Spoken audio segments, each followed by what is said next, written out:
Finally আমার বাদাম ভর্তাটা হয়ে গিয়েছে। ভাবে সুন্দরভাবে পরিষ্কার করে নিব।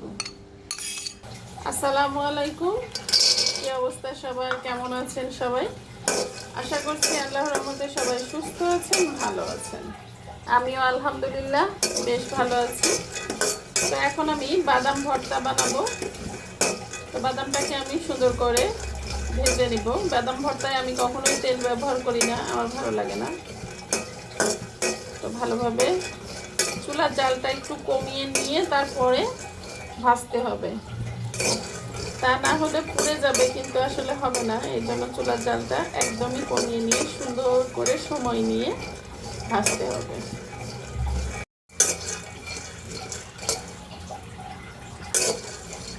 তো আমার বাদামগুলি কিন্তু ভাজা হয়ে গিয়েছে, কারণ পুড়তেছিল।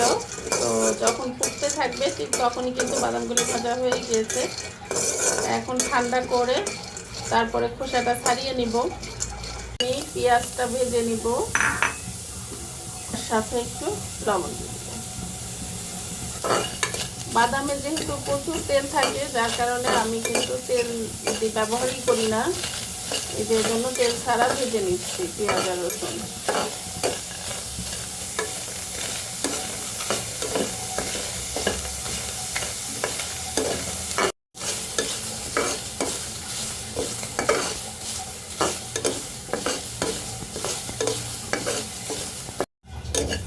পেঁয়াজ আর রসুন এই যে আমার এখন ভাজা হয়ে গেছে, এই যে লাল লাল হয়ে গেছে।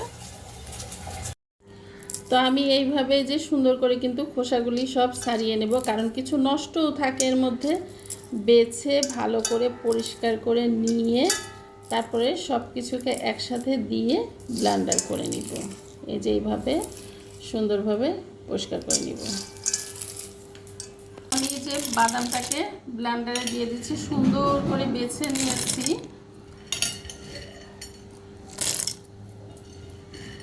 আমি শুধু বাদামটা আগে ব্লেন্ডার করে নিব। এই যে সুন্দর মতো একদম গুঁড়া গুঁড়া হয়ে গিয়েছে। এই যে, তো আমি এটার সাথে এখন পেঁয়াজ আর রসুন যে ভেজে রেখেছি সেটা দিয়ে দিব, আর একটু শুকনা মরিচের গুঁড়া দিব, কারণ যেহেতু আমার বাচ্চা খাবে আমি খুব বেশি দিব না, অল্পই দিব। এই যে আমার ভর্তাটা হয়ে গিয়েছে, এখন আমি উঠিয়ে নিব। ফাইনালি আমার বাদাম ভর্তাটা হয়ে গিয়েছে। তো এইভাবে বাদাম ভর্তা করে গরম গরম ভাতের সাথে খেতে কার কার ভালো লাগে অবশ্যই আমাকে কমেন্ট করে জানাতে ভুলবেন না। তো যাই হোক, সবাই ভালো থাকবেন, সুস্থ থাকবেন। আল্লাহ হাফেজ।